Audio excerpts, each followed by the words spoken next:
It's Tingle Co.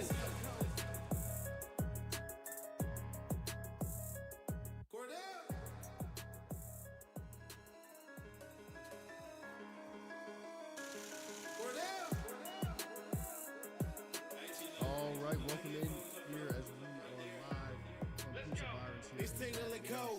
From 7 to 9. Compete with the show. It's a new era. Let's get it, let's go. From 7 to 9. It's Tingle Co. What up, Lloyd? What up, Lloyd? You can call me him. I'm Shay Dixon in the whip with them RPMs. Gotta pull up to the jet, yeah, shit out to them. Not trying to ball like Big Four, then get out the gym. Monday through Friday from 7 to 9. When you see that notification, we about to go live.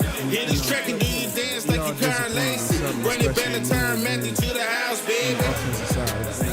It's Tingle Co.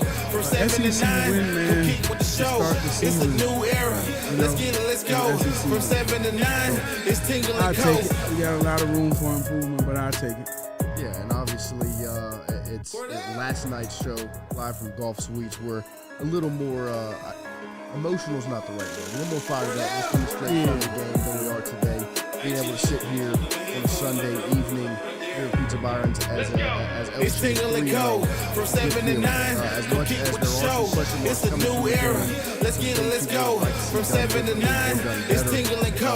What up, Lloyd? What up, Lloyd? You can call me him. I'm Shay Dixon in the whip with them RPMs. Gotta pull up to the jet, yeah, shit out to them. Not trying to ball like Big Four, then get out the gym. Monday through Friday from 7 to 9.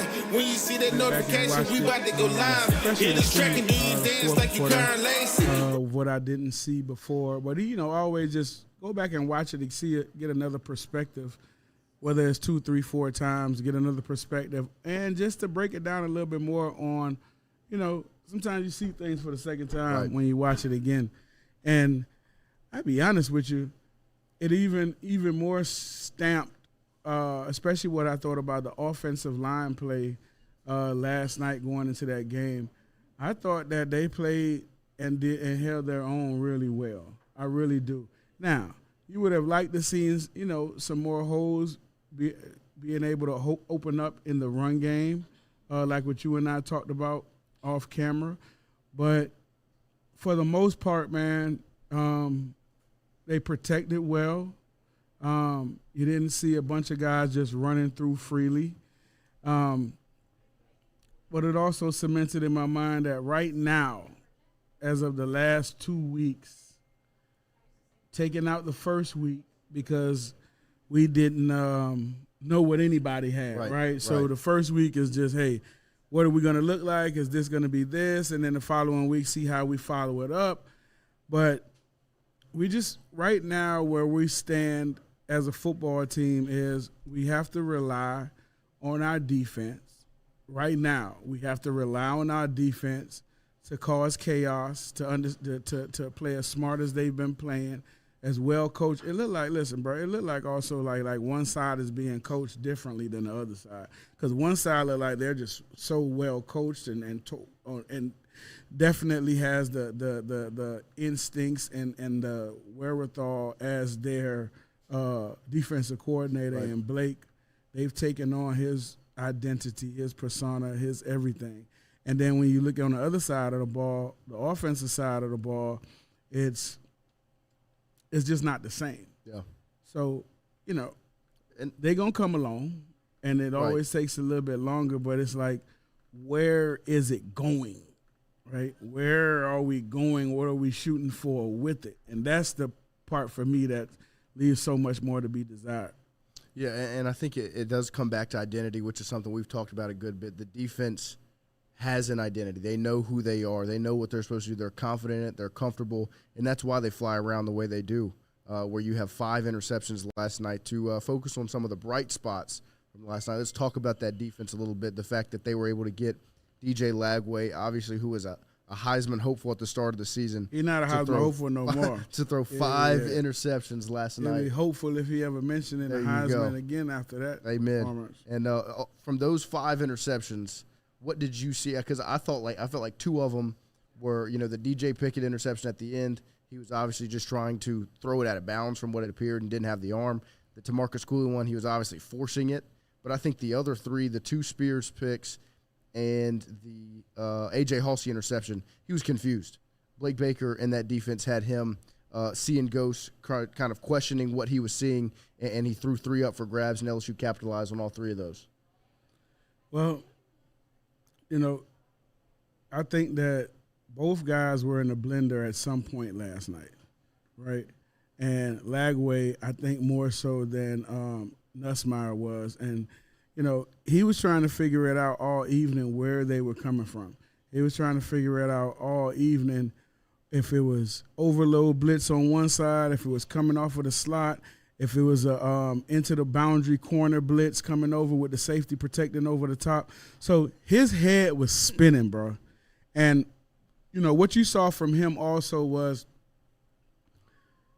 he's going backwards because he didn't have the opportunity to work out in the offseason, to get in tune with his guys. So he hasn't had an opportunity. You're going to see the best of him later on in the season, and thank God for that. Because he even still made some plays tonight. That corner route that he threw for a touchdown in the corner was that was a dime. I put wow throw in my notes. Right. That was a dime, man, the way he dropped that in there. So, he's going to be better later on in the season, but definitely tonight Blake had his number. He had his number dialed up, and because of the pressure that we get on the quarterback now, you could tell that these DBs, our defensive backs, are loving it like crazy. You know what I mean? They anticipating well, they breaking well, they seeing the route combinations, and they coming down and picking, just like the one that 13 had in the middle of the field. He saw that hitch on the inside by the number 2 receiver, and you get a hitch by a number 2 receiver. It's one or two things that the outside receiver is going to do. He's either coming down for a dig or he's going over the top for a post. And he read the dig perfectly, baited it, came down and picked the football off. So that was one of him film study, right? But also anticipation, route recognition, and understanding that, okay, I have this is only one or two things that he can do, post or dig. And he broke on the dig, and it was a great interception. And another thing on the defense, including those interceptions, in my notes when I went back and watched it this morning, it was the first interception happened on 3rd and 10, and then on a 3rd and 4, you had the Harold Perkins quarterback hurry that ended up being an incompletion. And then on 3rd and 7, there was another interception, the second one to Halsey. The next 3rd and 10, there was a sack. Then there was a 3rd and 18, that was the pick 6. And then the last 2 interceptions were on 3rd and 9 and 1st and 10. But that stretch of that third down defense that Blake Baker rolls out there where they get pressure and they make the plays. Well, Blake had Lagway diagnosed perfectly on 3rd down. And the plan that they implemented on third down for him was overload blitz, right? Overload blitz, and if we hit the side adjust, which they were not expecting him to pick that up because of where the blitzes was coming from and what he was showing them first off. He was showing them something and showing them something else. So if he thought 4 was coming off of a side, he'd show him 3. If he thought 3 was coming, he'd show him 4. So he was overloading one side and having him to get the ball out of his hand or roll out. And that's why sometimes you've seen we overran it sometimes, and he was able to take off with the football at times to pick up some crucial yardage and first downs for them. But, man, Blake had him in a blender all night, and the guys – just so well coached on that side of the ball. And just also, man, with the Weeks boys going down, the depth that they showed on that side with 42 coming in and playing a major role, with the younger Weeks coming in and playing a role, with those guys coming in. And, when you have the depth, right, and also we've seen it from the secondary and the defensive line, but when you have guys come in, normally you think that, something's going to change. You have 1 go down, something may not change. 2 go down, something changes where we're not going to blitz as much. We're going to go off the strip a little bit more because these guys aren't tuned. You didn't see any of that. Yeah. You didn't see a letdown. You saw Baker still stayed in his bag, and everything that he was doing before those guys got injured, he was doing the exact same thing, and those guys were making tackles. Those guys was in their run fits. They was in the right gaps. And when they blitzed off a side and had to come down and make a tackle on a slot receiver or the back out the backfield, they were doing it. Yeah, and like you just said, Witt leaves in the first defensive possession. West goes down with 8 minutes to go in the third. So you were without those 2 linebackers for a big portion of the football game. And guess what? You got a third one. You got a third week. And I want to give a shout out to Devon Keys. Had 14 total tackles stepping in after Witt gets ejected. He had 14 total, 6 solo, half a sack, and a TFL. TaMarcus Cooley, 9 total tackles, 6 solo. Perkins, 6 total tackles. They were flying around, man, playing confident, and it was extremely impressive to watch them because I thought Florida had a pretty good game plan coming out. When you saw that first half offense by the Gators. Had a good defense. Oh, yeah, 100%. But I thought Florida's game plan offensively, the quick slants. Oh, no, it was good. They were running the ball, swing passes. It was good. At the blitz and some of those slip screens. They competed with this defense pretty well. No doubt. But the defense bent. They didn't break. That's right. And they made the plays when they needed to, especially on those third downs. I thought Florida's game plan was really good. I thought their game plan, how to attack the defense, was good. Throwing into the screen, throwing into the blitz, right? Yeah. Throwing the screen into the blitz, swinging the back out the backfield, and also getting the ball out of Lagway's hands quick. The only time he got in problems was when he held on to the football. Mm-hmm. When he held on to the football and was trying to make plays down the field. And it's the same way. You talked about it yesterday. Same way with Nuss. Nuss, when the ball was getting out of his hands and they were throwing the tear screens and throwing the flare screens and popping the slants across the middle, driving the dig routes across the middle, everything looked great. Yeah. Everything looked great. It was when now we're trying to run, and now he coaches done told him, hey, we want you to run more, so he thinks he's Jaden Daniels all of a sudden.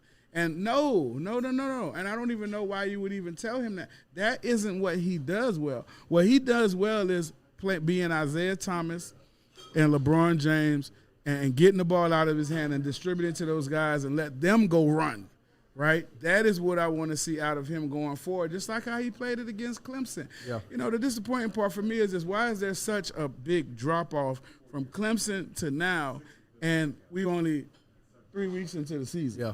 No, and like I said, I went back and watched it this morning, and some of those drives, there were some self-imposed issues. The first field goal drive, LSU starts at Florida's 44-yard line, an incomplete pass. They get a big first down to Berrien Brown, a short run, and then there's a holding penalty, followed by a short pass to a false start.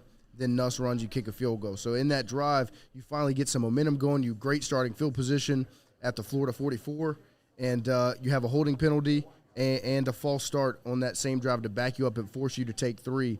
And that's just some of those self-imposed mistakes that this offense continues to make, and they don't allow themselves to get into a rhythm. You know, and about offense, that's all it's about. All it's about is about you getting in the rhythm and being able to – and confident rhythm and being able to know exactly what it is we're doing on every down and distance. And even if, you know, everyone else doesn't know it, the quarterback should, right? And whoever your initial target should be.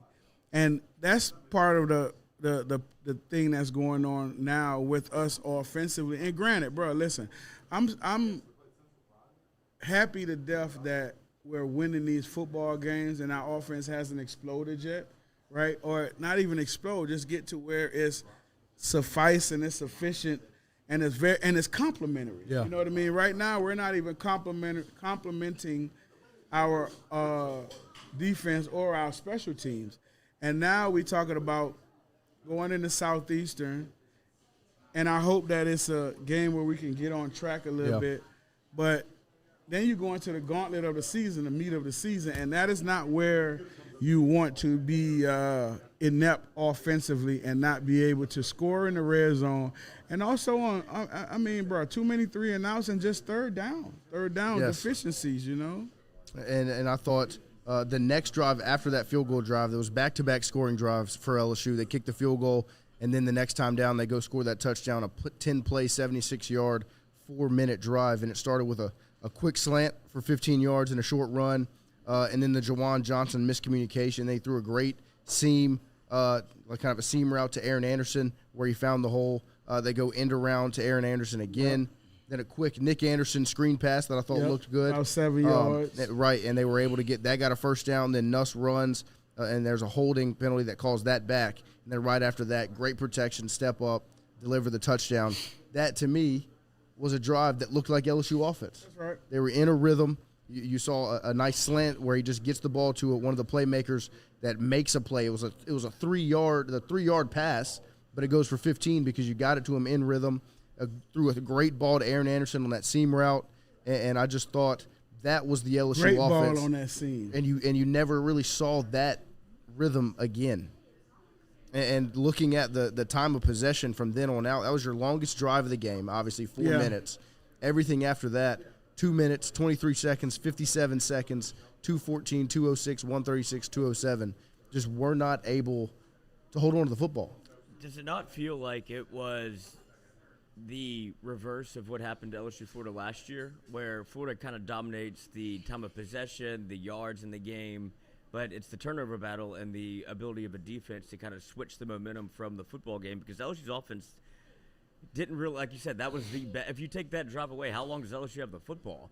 Like, that was their best drive of the game, where it does feel like it was LSU. Like, that's what it can look like. Yeah. And I think that's the frustration with so many fans. Well, is I mean, it can listen, look like that, but it doesn't.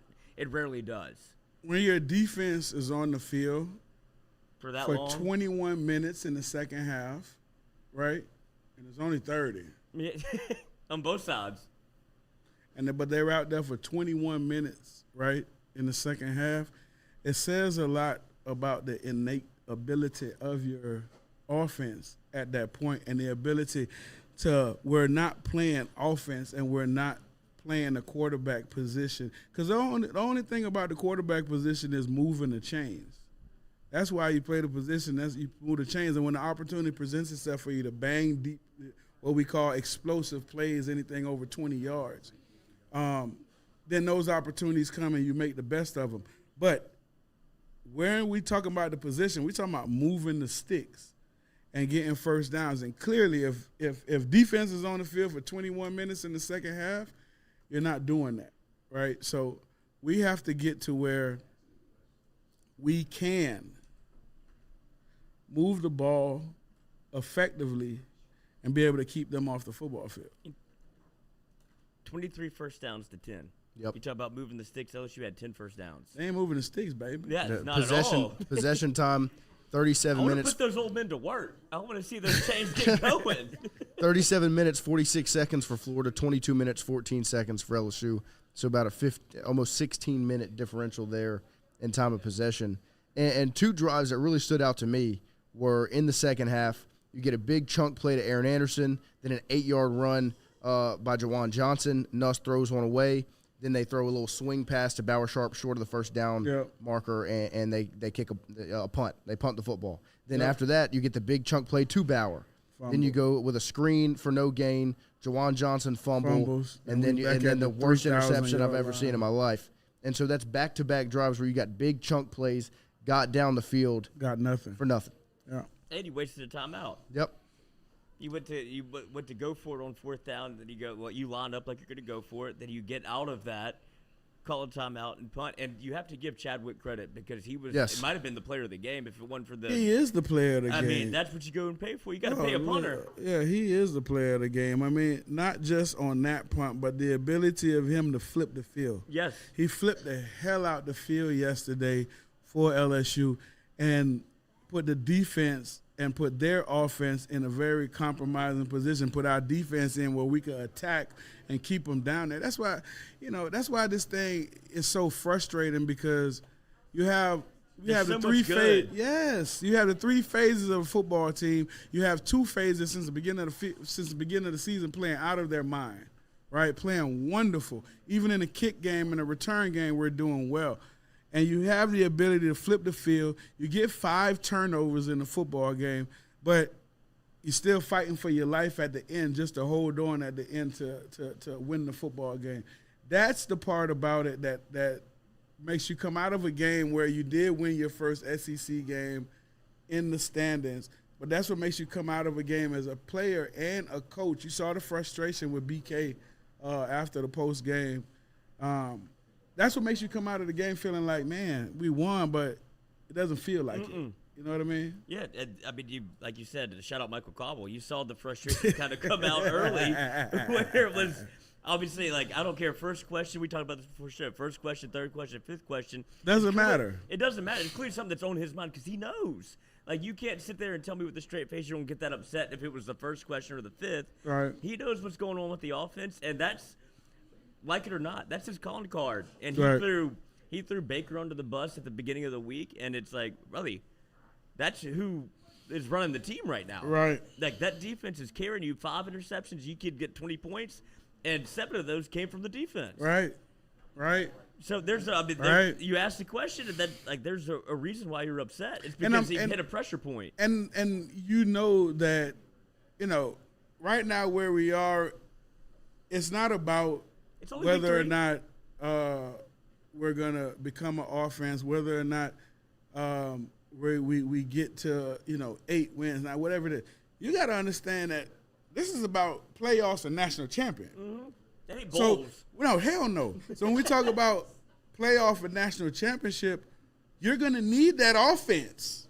That's why we're asking these questions. You can't say I'm gonna hit this light switch because you haven't been able to do it, one, right? And then after this week coming up with Southeastern, there is no more cupcakes in this gauntlet until you get to the end of the season. But you're going to go through a gauntlet stretch where you can't say, I am going to try things now. No.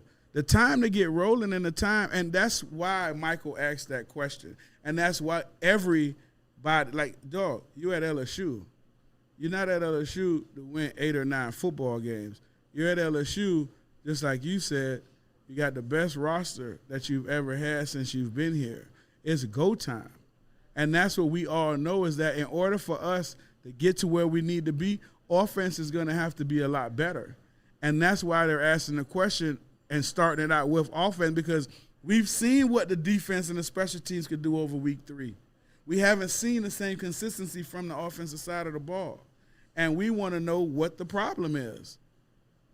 And what do you answer? Yeah. I'm asking you if you were asked the same question. You could speak candidly about it because you don't have to protect anybody. But I don't got to protect nobody. No, of course not. But what do you see from the offense that if you could have fixed it or adjusted, or obviously we see the problems with it, but how do you fix what LSU is trying to do? Because at some point, do you think that this is just their identity when it becomes a throw it short? When you have a quarterback in Nussmeier that is a quote unquote gunslinger, and now it feels like he's kind of, and we talked about this before the year, you kind of coached out what made him special. No, I don't think that he's shy. I think that over the course of the last couple of weeks, I think that the play calling hasn't shown the confidence in him in calling those type of plays and knowing that he's going to make the right decision. So I think it's confidence or lack of confidence for your quarterback at this point from your OC and who's making the decisions, right? But at the same time, they can help him, right? You saw when they went into this little no-huddle part of the game yesterday that the ball was spitting out. Berrien caught a nice little stop right on it, about 10 yards away, turned it up, got some nice yards, brought some energy. Then they continued to play through with the 2-minute offense, and they were moving the football because you know when you're in a 2-minute offense, defenses are what they're going to be. They're not moving around too much. They're going to settle. They're not going to move because they don't want to be caught out off kilter. So it's going to be not vanilla, but it's going to be what it's going to be. Base. Correct. You're not going to have all this motion and flying back and coming up and all that. So you know basically where you're going to go with the football. And I think they did a good job of that for 1 or 2 series, but I think it was something that they could have gone back to get him. Ness's problem right now, man, is a lot to do with just fundamentals and trusting what's in front of you. He's had so much pressure over the last couple weeks, and I think yesterday was a good game by the offensive line, but he has so much little pressure over the last few weeks, and now he's happy feet. He's looking at the rush. He's not having any confidence in anchoring that back leg and coming off that base and exploding with that football. Because, even with him being able to make all the off-kilter throws and off-platform throws, his arm talent right now, it doesn't look like what it did when you normally see him let it go. So I don't know if he has some kind of injury that we don't know about, if something's going on that we don't know about. But even when the flick, even on that post route the touchdown pass to Savion, and I understand why he threw it the way he did, because you had a middle of the field safety, so he didn't want to run him to the safety, so he threw it right at him to stop him, right? But at the same time, it still wasn't that pop that you usually get from him when he releases that football. So I don't know if opening up, if something's going on here with him, but it's something because he just does not look like the same guy. And this is 2 weeks in a row where we're questioning maybe his health because, like we said last week, how do you underthrow a 30-yard go ball? And now you have some of these things where Nussmeier, you would think, would be able to stretch the field because of that arm talent and some of the underneath stuff and like the way they're catering to him with the offense, it feels like maybe he can't open up. Because it's a good point. We talk about being able to push the ball down the field. In order for you to push that thing down the field, you got to open that thing up. So I don't know if it's something going on with the ribs, oblique, something going on here, but we haven't seen tendinitis. Hell no. That's just what they said he had. But do you think there's credence to the fact that maybe because of how good this defense is, they've constructed the offense in a way that has handcuffed Nussmeier a little bit to just take what's there, don't force anything, don't make mistakes? No. I think that if he was a younger quarterback and wasn't as seasoned as he is, then maybe so. But no. Because you want him to stay explosive. You want him to stay aggressive. And you want to be able to, if you're Sloan, you want to be able to curtail it enough or reel him back in if need be. But we're not talking about a redshirt freshman or a redshirt sophomore quarterback. We're talking about a guy that's been around and a guy that's seasoned and a guy that was a Heisman hopeful, a Heisman favorite, and all of that coming into the season. So, no, I don't think that that's the case. I just, as a quarterback, man, sometimes you hit that slump where you're just not playing well. And I think right now we're in a slump right now from the position that he's not playing well right now, and the decision-making is being questioned. And the bright spot about it all is we're still winning football games. Right. We're still winning football games. And the other thought about it is it can't stay dormant forever. You know what I mean? They're going to come out of it in some way, shape, or form. You just hope that it's earlier than later. Yeah, and the next thing I want to bring up. Adjust that thing, baby. You got to adjust that thing, baby. Make sure that thing up there right, baby. Like you said, no more breaks because now you're going into, obviously, you have Southeastern this weekend, but after that, you have Ole Miss, bye week, South Carolina, Vanderbilt, A&M, bye week, Alabama, Arkansas, and then Western Kentucky, another easier game. Then Oklahoma, you close it out with Oklahoma's number 11, Alabama's number 14, A&M's number 10, Vanderbilt 20, Ole Miss 13. Like, that is a gauntlet of a schedule you have coming up with some offenses that have looked really good in different spots. Like, I offenses that look good and defenses that look bad, and then you flip it, it's the same way with us. Yeah. Ole Miss, offense look great, defense suck, right?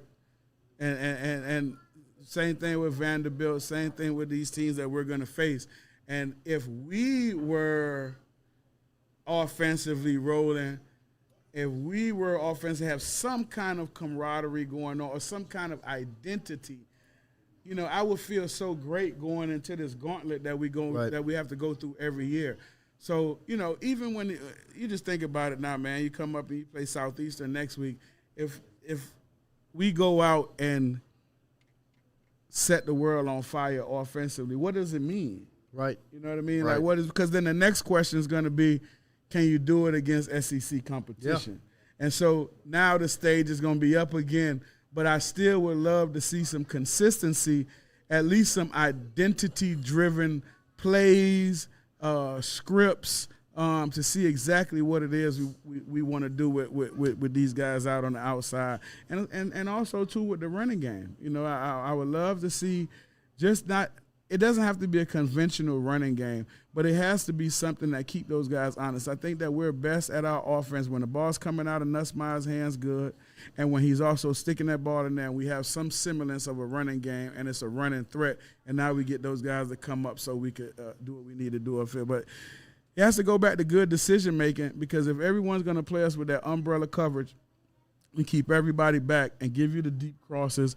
give you the deep digs, play cover 4 and run them off and come up and press man and run them off on the outside and give you those deep 10-yard digs, take them, bro. Yeah, that's what Clemson was doing. Take them. And I thought the play to Bauer Sharp, the big 65-yard chunk play they had where it was a play action, Bauer Sharp cross over the middle, and BK even talked about it, I think, after the game, where he said that they saw the safety filling the gap for the Yes. run pretty consistently, little too quickly. So they knew it was something they were going to be able to get to hit, and they did it. And that was, to me, that is an offense where you're doing something and then you adjust and you make it happen, which is something that we just haven't seen enough this year. And I think the next question I want to ask you is kind of around the word trust. When we look at the offense and the defense for LSU, I think that there's a trust level between player and coach on the defensive side, whether it's the coach trusting the players and the players trusting the coach. It's like Baker trusts the players to execute, and the players trust Baker to put them in the right spot. And so you see them fly around. Offensively, I feel like that trust might be missing or lacking where – Well, they haven't developed it yet. Yeah. You know what I mean? They haven't developed it yet. Like we talked about, the first game was the first game, and you didn't have any idea of what you were going to look like, what was coming out. Now you go into the second game, and you talk about the trust. Well, the players don't see the same thing that they saw in the previous week. Right? And they go out and play, and now the coaches don't see the same thing they saw in the previous week. So we go into week 3 now, and it's really in shambles, right? You don't see any semblance of anything off by the players or by the coaches that where you say, okay, this is what we're doing, this is where we're going, this is who can do this is the position they're getting me in for me to execute, this is my play, this is their play, none of that. So it's no trust because there's no confidence on either side from any of them. And that's what they have to fix. That's the biggest thing that they have to fix. Have to show trust in your quarterback like you did against Clemson. And you have to I don't care if the offensive line has been shuffled around and moved around. Well, whoever is in there, you got to show that confidence and that trust in them that they could get the job done. And you are right. Defensively, you see that. Yeah. They've adapted exactly who their defensive coordinator is. And we haven't seen that because we don't know who our offensive coordinator is on that side yet.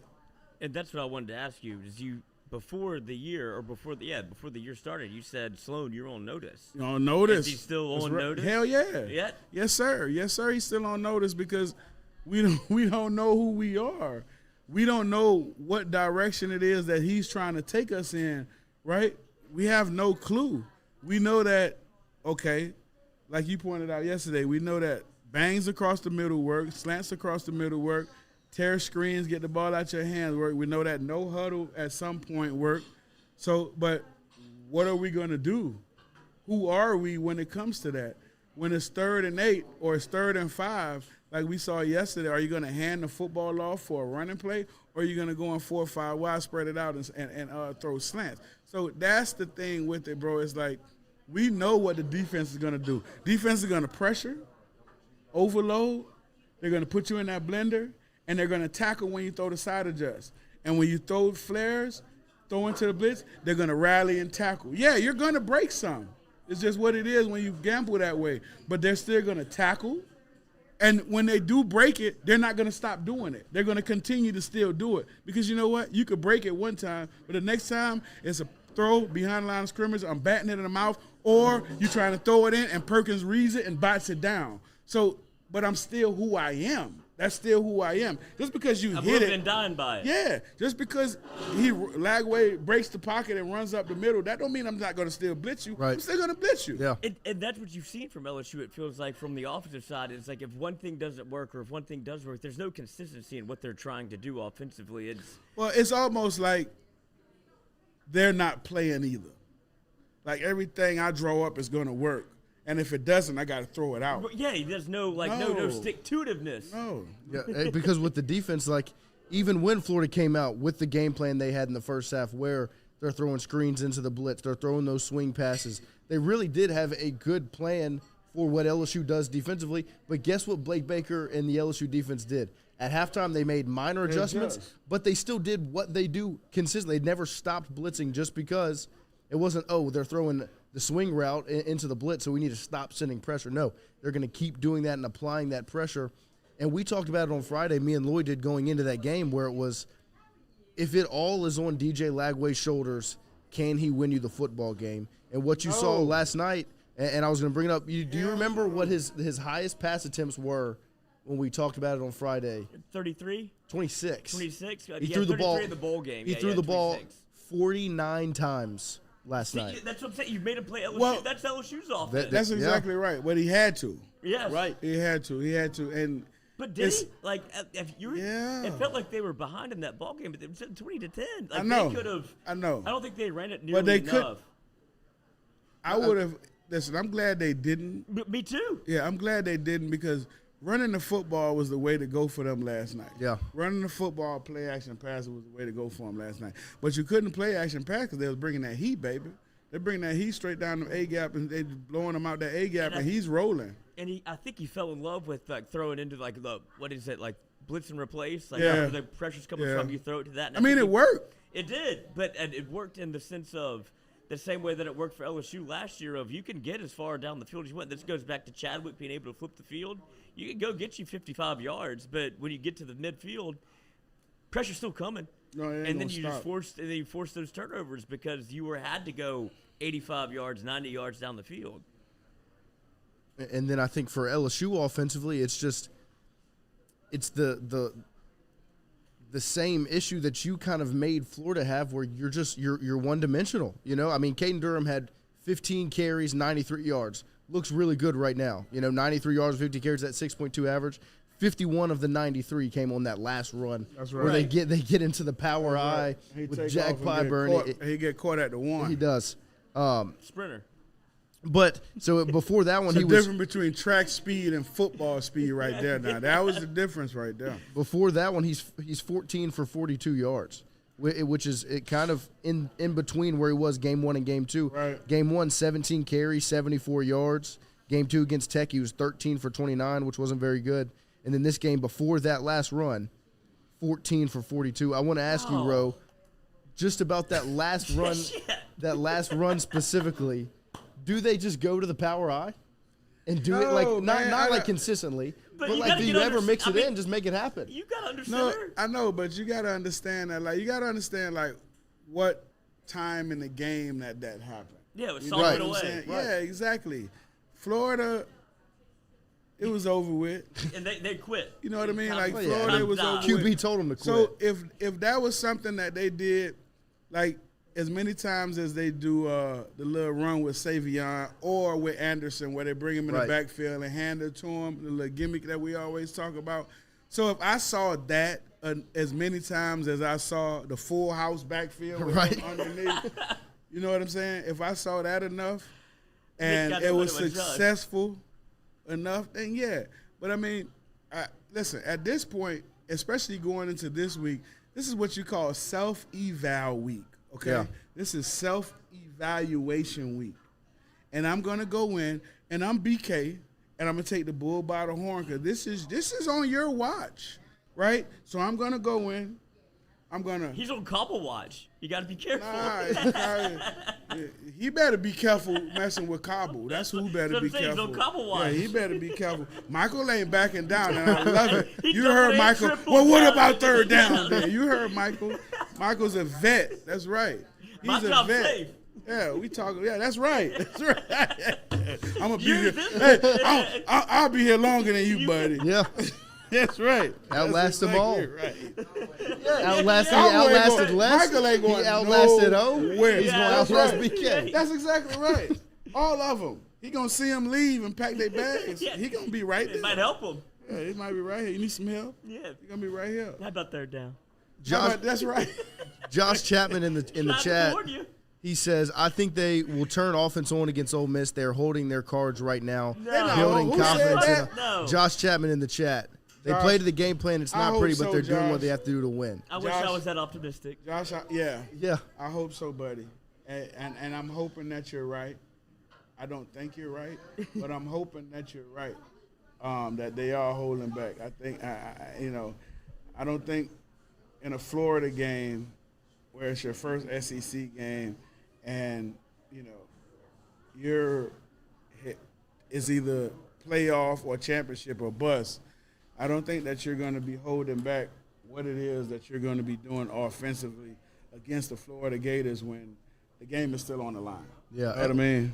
And I guess that I'll play devil's advocate just a little bit of the other side of like, you knew how good your defense's game plan was. You knew that defense was in full control of the football game. The part to me still, like, I look at it because I'm like, 28 enough.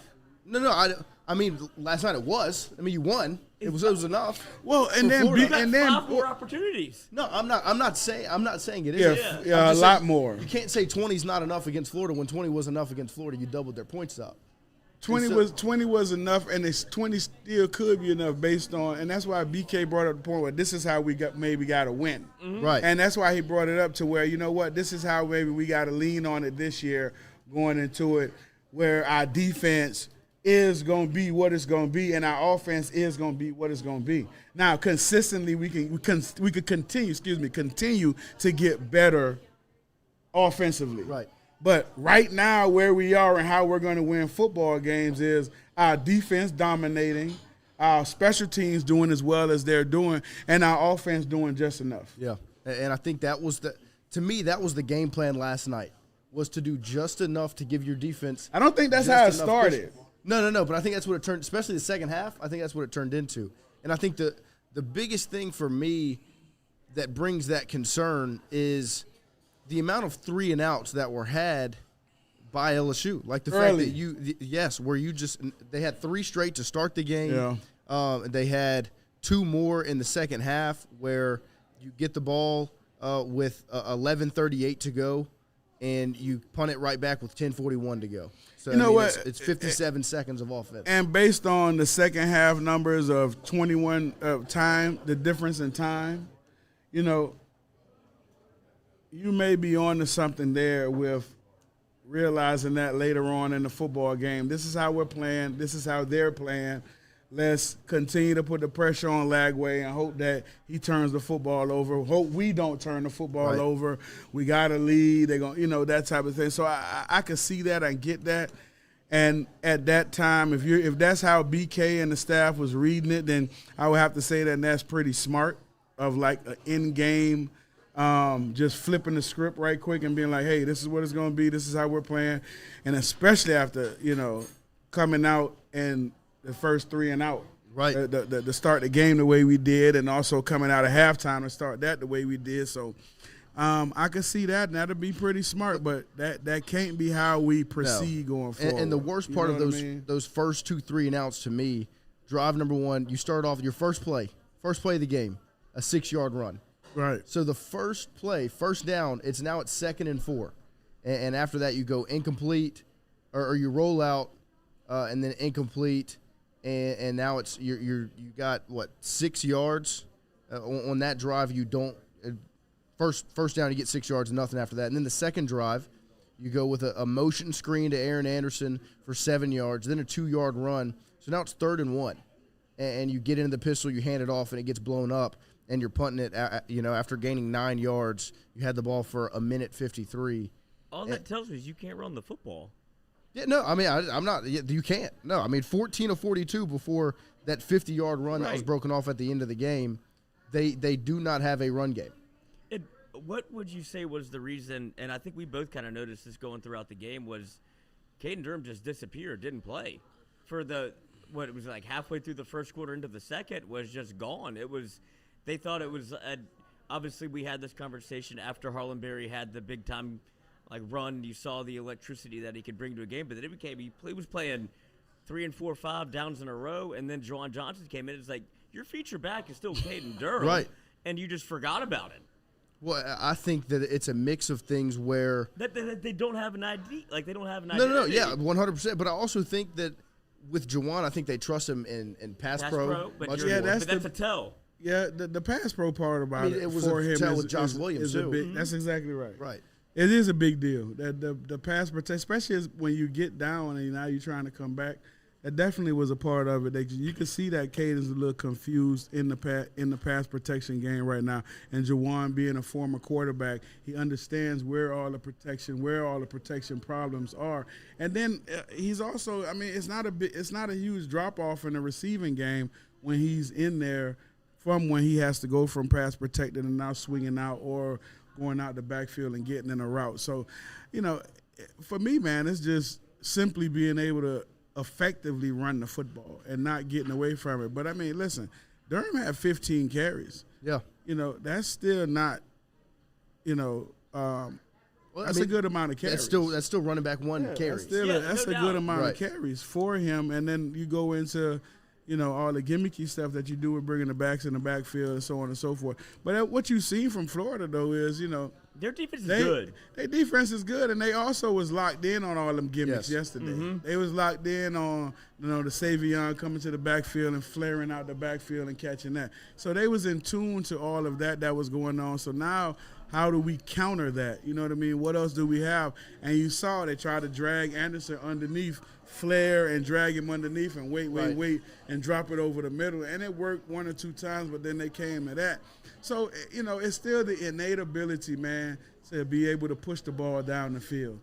And at some point, it's like, even if I got to max it up and go 2-3 man route and that's it, you got to do it because that's at least take a shot, and keep it. I would like to have seen that, especially, too, on a bunch of those third downs we had where we just conservatively handed it off or conservatively, just threw a slant where everybody was sitting on it and we knew they were sitting on it. So we got to, get in our bag a little bit more and start taking a little bit more shots. Well, as creative as it looks pre-snap, you're still very predictable when it comes to 3rd and 1, 3rd and 2. Yes. It's like you say, you get first down. It was first now down, it's 7 and 4, yards. and you get where you're operating to be able to get in front of the sticks, and it becomes hold on, let's try and run the football. Right. And that's prime time too, when it's second and short, second and third, and shorter. You can really rev it up and take you a shot, and still have something built in to come down and get the first down. Right. If that's not there when you take the shot, take it short. Yeah. And I think another thing with the run game, it's so much on the interior. They don't get outside ever when they hand the ball off. There's never a sweep type play. They ran the toss sweep, I think, one time. It's always out of shotgun or pistol right between the tackles. Like, instead of trying to get outside, get wide. Like, Florida did a lot of stuff with pulling offensive linemen, trying to get Jaden Ball into space on the outside, and LSU just doesn't, to me, have that same creativity in the run game. Well, you saw it against Clemson. Right. You know what I mean? And I hate to keep going back to it because it was the first game of the season, but that was what I thought that part of our identity was going to be, was the swings out the backfield to, you guys got the crack back coming in and you got the motion coming up and we going up and we got slants or whatever it is and we getting it to the outside. But, we're still trying to find it, man. We're still trying to find it. As long as we continue to win and find it and it doesn't, hurt us in the end, I think that all we could do from this point on, if these guys come together, just build some kind of momentum, because you still got time. You still have time. Yeah, you got one more week, it feels like, to be able to figure out with Southeastern coming into town. Right. But my thing is, I don't think you paid Nick Anderson for one catch for 9 yards. Yeah, well, 6'4", 220 pounds, and he throw him a slip screen, and that's that. Well, it's not just him. I mean, you're not utilizing what you got. Does he have a catch? That's what I'm saying, though. It's not just him. It's overall. Caught a punt. It's overall. You know what I mean? It's overall not being able to, when offensively you're not moving or you're not doing what it's not just him. Everybody's in that. You know what I mean? You'll see one catch by Barry Brown, one catch by Anderson across the middle, a catch by 10, the tight end. So it's not as if, every people are getting involved in it. All it does is show you the potential of what it could be. Right. But it's not going to get to it because there's no continuity. And it doesn't start with the guys on the field. It starts with the game plan you implement. It starts with the coaches. It starts with them giving you that identity and giving you that foresight to say, okay, this is what we're going to be. This is how we're attacking. And every week it could be somebody different. That is the beauty of having this many talented guys on one team. So it could be somebody different. Someone could be used as a decoy going or whatever, but we're not where we need to be right now collectively as a unit to be able to say let's get this guy involved. Everything that they're doing now is trying things. Yeah. So when you see a one catch to Daniel, that's them trying to get him involved, seeing if there's a spark. When you see the slant, the Barry and Brown, that's them trying to get these guys going, trying to get them involved. But when you have that and then you have a fumble on the next play, or you have a holding on the next play, or you have an incomplete pass on the 2nd and 8, then those are the things that happen that, basically stalls as an offense. Yeah, and I think the biggest silver lining in all of this is A win? one, right now you're 3-0. Yeah, 1,000%. You are 3-0 where you're sitting right now, somewhere you haven't been since 2019. But on top of that, and we compared it a little bit last night to 2023, where all the weight was on that offense, and right now all the weight is on that defense. The biggest advantage you have looking at this 2025 offense versus the 2023 defense was when you looked at that 2023 defense, you were like, where are the players you didn't that are have gonna make any the plays? players. Right, and so the good thing with this offense That is the difference. you have the weapons. Yeah, that's right. And so it just comes down to maximizing the potential and making it happen. That's right. How much confidence does Joe Sloan have in Joe Sloan? How much Shit, I confidence? hope he have a lot of confidence in himself. How much confidence does Joe Sloan have in Garrett Nussmeier? Not much right now. How much confidence does Garrett Nussmeier much have right in now. Joe Joe Sloan? Sloan. Like that's Not the thing. much right now. That's what a quarterback and the OC, man. That relationship has to be. Simpatico. Yeah, they have to be flowing, baby, and free to speak to each other. Right now, because it's early in the season, I think, and right now because of how they started off with where we are now, but it's still 3-0, right? Still 3-0, and the beautiful side about it is you just pointed it out. It's not for lack of talent. Yes. It's for lack of execution. In my opinion, it's for lack of execution. It's a lack of game planning. And honestly, I just think that it's a lack of your OC and your offensive coordinator, your offensive coordinator and your quarterback not being on the same page early on in the football season. They're clearly not on the same page early on right now in this young season that we have. And it's up to Nussmeier, not Sloan, it's up to Nussmeier to go in and have that conversation with him about the plays that he wants to call, the plays that he wants ran, who he wants in certain positions to run these plays, and for them to get on the same page. Because the only thing that matters at this point right now, where we are in the season, is that he gets it. Yeah. You know what I mean? That's all that matters right now, is that he gets it and he's able to deliver it to the offense. Nobody don't care if Sloan get it. All he needs to care about is if they get it. The quarterback gets it, and the offense gets it. And that's, I say, the big self-evaluation week where you go in this week and this was good, this was good, this is not good, throw it out. This is not good, throw it out. This is not good, throw it out. This is good, this is good. This is what we're going to keep. This is what he does well. And you bring him in and ask him, what does he want to keep? Right. How does he feel about these things that we have up on the board right now? And you let him determine that. Yeah, and everybody, to make sure everybody knows, we are live from Pizza Byron's here in Baton Rouge. Pizza? It smells outstanding. Great atmosphere, great food, great drink. Bro, what's your favorite part about Pizza Byron's? Pizza. That's a good answer. I thought it That's was a great answer. It's a layup. Last week it was the fries. No, pizza. I love the fries too, but pizza, man. Pizza Byron's. If anything marries with football, it's pizza. They got good wings too, though. I like the wings. Hey, wings The marry wings. with football too. Yeah, Pizza this and is wings a with football. spot to watch. Look, they got That's it. 1, 2, 3, 4, 5 TVs here. You can watch your NFL Sundays. Get your little slice of pie. You heard David earlier. He said, You can "It's watch football. WNBA. It's football season. Can we change? Gotta get the game on. Gotta get the game on. Let's change it." And every Sunday from 4 to 5, you can come join us and hang out here at Pizza Byron's. You can get your food, get your drink, watch football, and you can listen to what me and Ro and Lloyd have to say live in person. And Kimberly in the chat with hashtag #AskRo.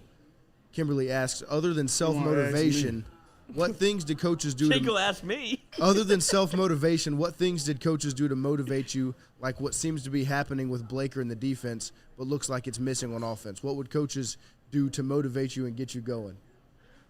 Well, coaches do different things, and it depends on who the player is. You know what I mean? Some some coaches know that some players need a pat on the behind, some players need a kick in the behind.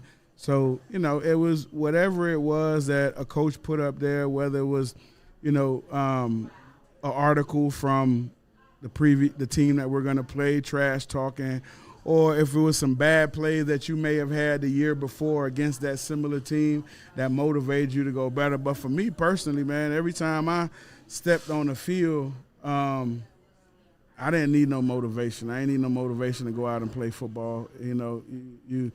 You put so much time in throughout the off season, and now all you do is look forward to playing a football game. Whether it was when I was in high school in Tiger Stadium and the NFL. So I didn't need much motivation. But coaches would do a plethora of things to try to get you fired up to go out there and play.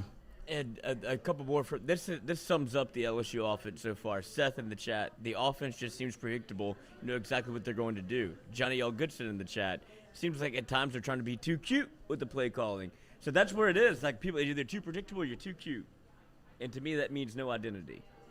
Well, I mean, that all goes along with it. We're in the same ballpark. Too cute. All cute means is that I'm trying to find what's going on. Right. Cute just means I'm trying to, Cheap show yards. them something and do something else. It's like that gimmicky stuff that you don't have to do when you have a really good team, when you have an identity, when you know what your coaches and everything is about. Then you have a really good team. You don't have to do that. But, I mean, right now where we are offensively, that is what we have to do. And that is who we are right now until you see different. It's just like what people say when you're in a relationship. When they show you who they are, that's who they are. It ain't going to change. It's the same thing right now. It's not going to change until some kind of continuity offensively. Yeah, I ain't doing no laundry. Fold clothes or I don't. That's just what it is. Yeah. I'll bring you flowers. Yeah. I'll be cute. And what I think, if you're talking about cute, that's one thing the defense is not. The Nah, defense but ain't cute. you don't need to be cute, though, when you have talent. Right. You know what I mean? When you have talent and you have a clear game plan and you don't – I don't care if you lose your center against La Tech. You still – what I'm bringing in should be better than what's over there. Right. We LSU and you La Tech. You know what I mean? Yeah, and I think I just think you get cute when you don't have the weapons to make it happen. So there's no reason to get cute with this LSU offense because you got the weapons.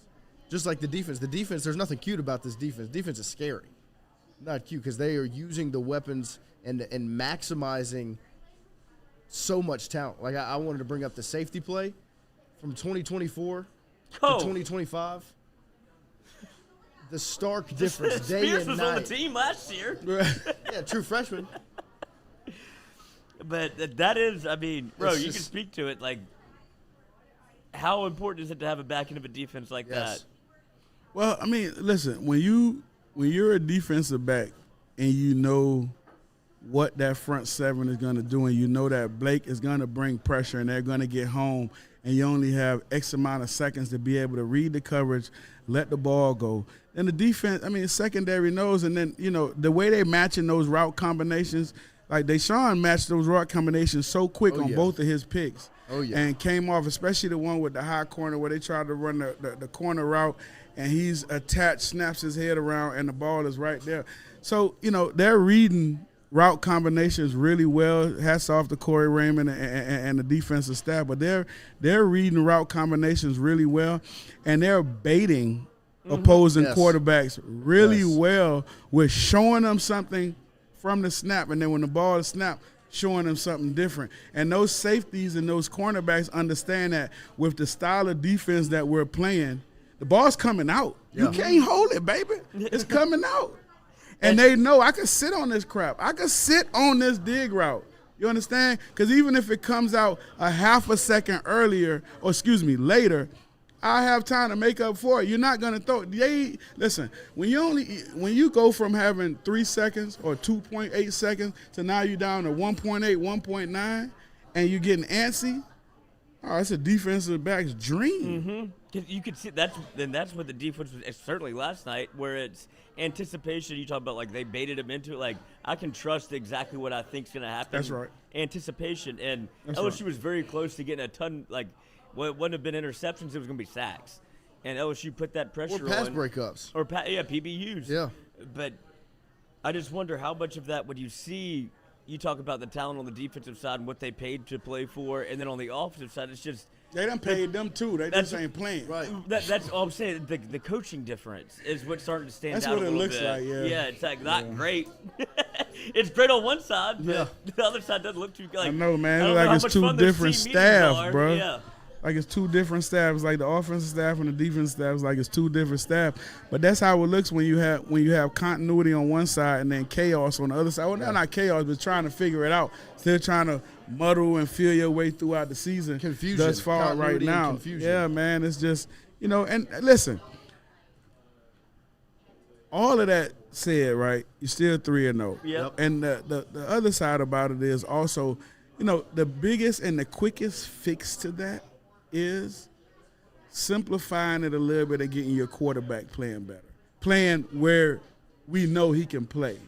Because that fixes a lot of the problems that you have offensively. If you just make the right decisions with the football and you're accurate with the football, and these guys catch the ball as they've been doing and put your foot in the ground and get yards after, that's half the battle. It really is.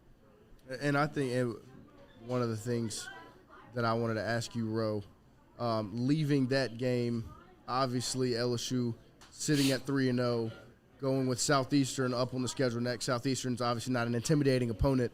What are just three things going into Saturday against Southeastern that you want to see from LSU? Obviously, there's not going to be a bunch to write home about, but three things that you want to see LSU do on Saturday.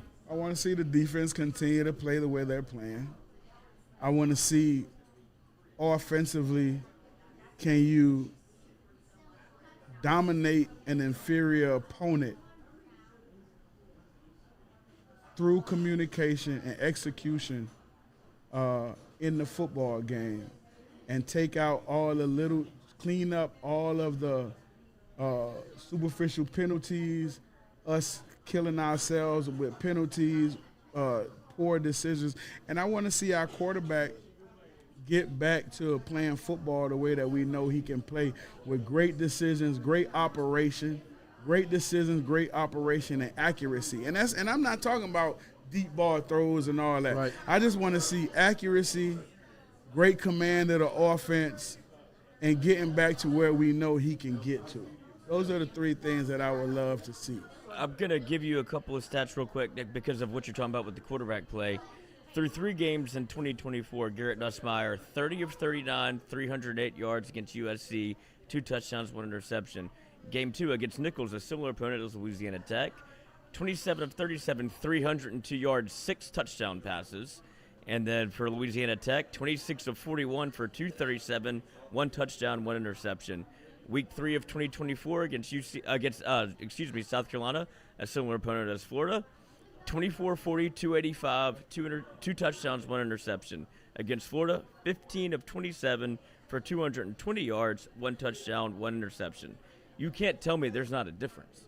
Oh yeah, That's a difference. And some it's of not it for some lack of of it attempts either. I know. I think like there's a stark difference in the game plan and the scheme that they have. They have changed something. Why can't you do both? Because to me, and I think it goes to play to Ego. your strengths. Your strength last season was not your defense. So what you had to do was you had to try and score 6 touchdowns against Nichols to win that game. Or you can score 6 touchdowns and still have a great defense. I think there's obviously a lack of trust on the offensive side between somebody and something that they are not willing. No, you're push. right. The biggest difference is from last year to this year, the defense. So Yes. those stats are patterned Skewed, after yeah. last Trying to year's make up for defense as opposed Yes. to this year. Because you can't say that without also saying what you said earlier about they're playing based on what the defense looks like this year. Yeah. You know what I'm saying? So they're locked in, and the game plan is we're going to play great defense, and offense is going to be serviceable. And it's led to you being 3-0. Sitting here at 3-0 after week 3 with Southeastern up next on the docket. We appreciate everybody tuning in, everybody sitting we got here questions. in the We got Pizza any Virus questions? live. We got some questions in the room. We got Pizza Byron questions. They got questions. Pizza We're Byron gonna questions? we're gonna take 5, 2, 1. Any. 3. Any questions? I think there's a distraction. I think Lesmar has a distraction off the field. That's not a question.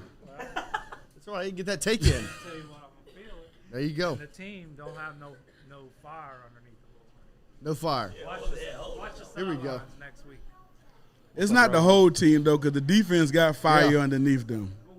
So it's not it's not the whole team.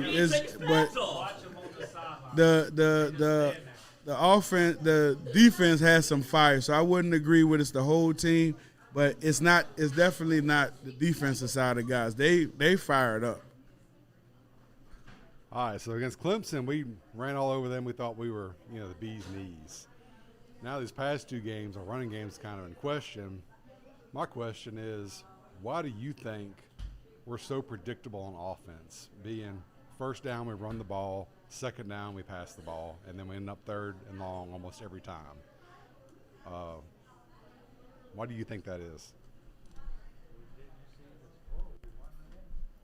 Well, for me, it goes back to the confidence not shown in the quarterback at this point, from going from the Clemson game, from how we played in that football game to how we've been over the last 2 games.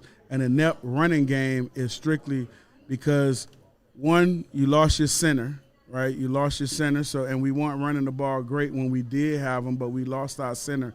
And then now coming into week 3, they're trying to figure it out. So an extension of the running game is the gimmicky stuff that we've seen with bringing Savion and Anderson in the backfield and then the tear screens out. But I think it's a direct reflection of just having no confidence in our quarterback and our quarterback really not playing well when it comes to decision-making and execution. And I think there was another question in the chat, #AskRow. With running the ball inside not really working, do you think running stretch or toss sweep could help the offensive line? They went stuff more outside. Yeah, I mean, I think that they've tried. Like, you saw it in the first game. Yeah. You saw it against Clemson. You saw a couple toss to Durham. You saw the outside tear screens. You saw the flares to the outside with your guard and your tackle pulling out front to lead up. We just haven't seen it as much in the last couple weeks, and especially with your center being out, which was, you brought a guy in basically as a free agency to tighten up that middle of the offense, and now with him going out, now it even makes more sense for you to try to get the ball to the perimeter. And I think we tried that a couple times. I just think that, man, right now it's just excuse my language, just a crapshoot right now with who's going to make the play. Are we going to run it in the right direction? You know what I mean? Are we going to make the right play when it comes to situational football? All right, next question here. I got a question from the audience. Kevin in the back said that why Kevin ain't asked? That Whitweek's targeting call, this is tackle football. Do you think that was a little soft? I mean, honestly. No, you have the rules that they go by of what targeting is. And I don't think that when they put these rules in place, they took into consideration that you're wearing a helmet and it's football and I'm going to move and react, right? If a guy's running at me here and now all of a sudden I'm getting ready to tackle him here and he moves quickly to whatever side, and then somebody else is tackling him, we're going to make head-to-head collision, right? So to me, that was a bogus call. I don't think it was targeted in no way, shape, or form. But I think because they have these rules that change every day, rules change every day when it comes to targeting and all this. What's the catch? Something has to be done to really take the gray area out of it. I don't know what you can do to take the gray area out of it. But to me, that wasn't a targeting. But if you look at what the rules say by how his head was down and what actually took place, that's where the warrant comes from. Because I felt honestly that was too quick of a call. They didn't talk about it very much on the field.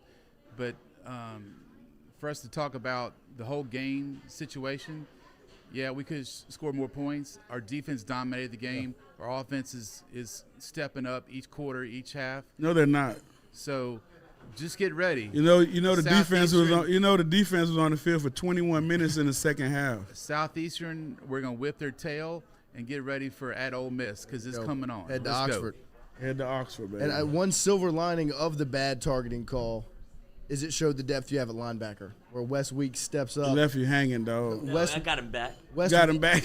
Wes Weeks steps up, balls out. Devon Keys steps up, balls out. Tylen Singleton made plays. Zach Weeks makes plays. You saw the depth they have at linebacker, even though the targeting call I thought was awful. I can't wait for Whit Weeks to coach high school football. After his long tenured NFL he career. didn't take his pads off. They just took his Why helmet would away he? so he'd run away. I thought he was going to steal his brother's jersey. Did you see when Well, Wes went what down? is the rule, though? Because I thought you had to get off the sideline. It's not. Then he it's- runs across the field the and he's rule playing changed. medics. So it Oh, used, the So to you rule be, can stay changed. out there. used to be you had to go to the line. Yeah, now I you see- can stay out on the sideline. No helmet. Because I would have hate to be the guy to tell him, listen, you got to go inside. He was having that a poor meltdown. the poor He GA never that's had got football to taken away from him before. You see, Coach Kelly had to calm him down. Kid was about to slap him, too. It was Friday Night Lights. Like, That kid was ready to go Chavez. back in there, baby. He was gonna take Goodness his brother's gracious. jersey. Yeah, that's what I'm saying. Flip him out, baby. He got a 40 to calf 33. anyway. We don't know. I thought there's an Just keep your interesting helmet on. yes, interesting point in the chat. they all look alike. Brian Burgess, Yeah. Brian Burgess says targeting needs to be a tier-style penalty, Okay. like a flagrant foul in basketball, to where even though Witz was targeting, it shouldn't be 15. it shouldn't be an ejectable targeting. It should just be a 15-yard penalty, and he stays on the football field. Right. Personal foul, give him the 15, keep 40 on the field. They try to do that? Because there are some targetings it's blatant. Yeah, where well, it's like, yeah, Not all that's what I was targetings trying are to say. created Well, equal. that's There you exactly go. right. Well, you don't call it targeting then. You Yeah, just got a unnecessary different. roughness. You call it that. Roughness. Right. Because I do believe that if you have a guy that targets, you should go. You should be gone. Yes, but I you agree. need to, like Dave pointed out earlier, you need to review and look at it a little longer. 'Cause you know what I'm saying? Witz Because was he was not- getting pulled down, Yes, and yeah. then he turns into making a tackle. And that's how. But listen, bro, on every play, your head collides with That's what I was about somebody. to ask you. How many times- Every play. Every play. Every That's what play. we asked Kev last night. How many times Every play, a helmet hits man. your helmet? He said every Single play. That's why we wear them. Right? That's right. It's football. That's right. Insane. But I am a fan of if a guy's coming down deliberately targeting, trying to injure another player, Eject him. they got to go. But you can tell when those happen. You Yes. can. Like, you You don't need to can. review. Dallas It's Turner like, and oh, Jaden You Davis. can. Yes. That's right. That's right. And they didn't call it a target. That's Devin right. White not targeting. Not targeting. Whit Weeks not targeting. Because I'm with you. Like, when you have multiple people trying to do the same thing and it's a contact sport, Right. it's not the hospital ball go across the middle like Sean Taylor, I'm launching, or LaRon Right. Landry, like Right. game. Right. Like, Ooh, Sean Taylor. Go. That poor punter in that Pro Bowl. God. Unnecessary. But he didn't know where he was. Yeah, he didn't expect that. I thought this was fun. He didn't expect This is that. the Pro Bowl. I mean, hallelujah. Yeah, I need a Mai Tai and a cot. Oh, my God. You get hit by a 230-pound monster.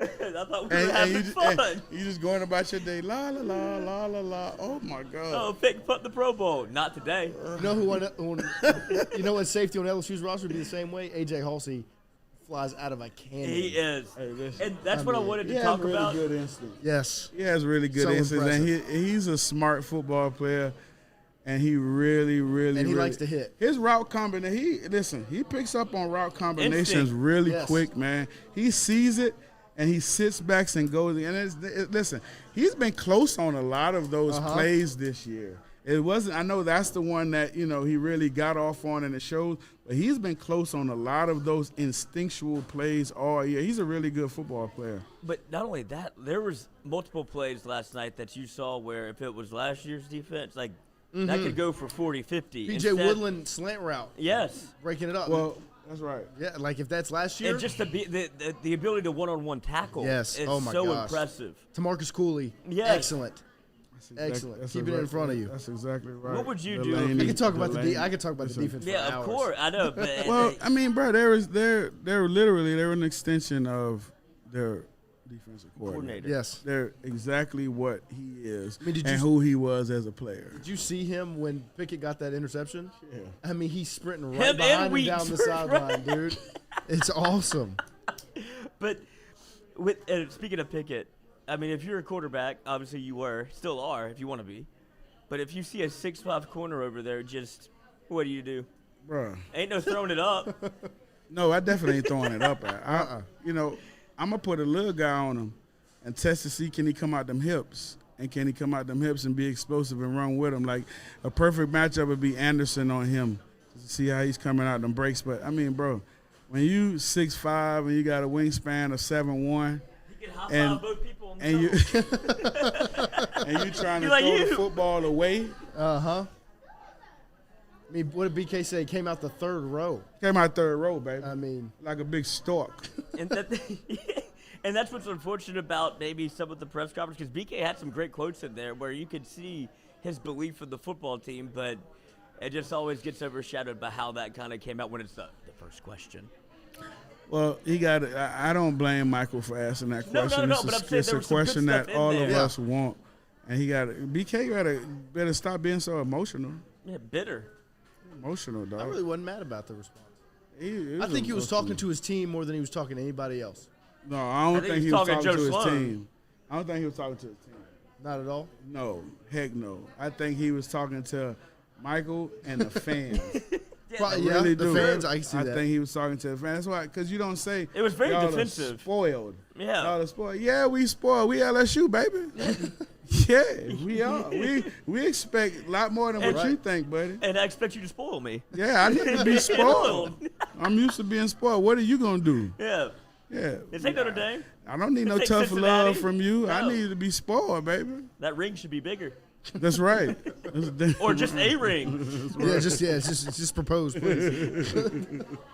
That's So we right. can get divorced. Yes. Pray for this to be Appreciate over. everybody tuning in this evening. Everybody here in Pizza Byron's hanging out with us, I gotta enjoying give me some pizza. the atmosphere, the food, the, The drink. butcher. Ro, once again, Butcher. appreciate you hanging out with us. Two nights in a row. It's been We great. balling, baby. It's been great. Glad to continue to talk ball with one of the LSU legends, Lloyd. Thank you, sir. You're welcome, sir. Oh, you're a He's little a, you're on the he's IR a right now. legend in his own Yeah, right, he right is. there. Legend in Yeah, my he own mind is. is what my teacher In my used own to mind. say. Yeah. As long as it's somewhere. Appreciate Exactly. You got to right. believe. appreciate Gotta believe, everybody baby. tuning Gotta have in. confidence. That's what in spades. There it is. Tuning in, hanging out with us. Tingle Co will be back tomorrow morning, 7 to 9 a.m. We'll be back with Rohan. Golf Suites every Saturday night. Pizza Byron's here every Sunday evening. Make sure you come hang out with us in person or you tune in right here on Big Tingle Co. crowd Make sure today. you like, subscribe, ring that bell. It's That's popping a here. better crowd. That's Pizza good. Byron's. That's good. On the rise, on the rise. We Dave's appreciate crowd. everybody tuning in. We will see you next time. Don't forget tomorrow morning, 7 to 9 a.m. Later. Woo! Yeah. Woo.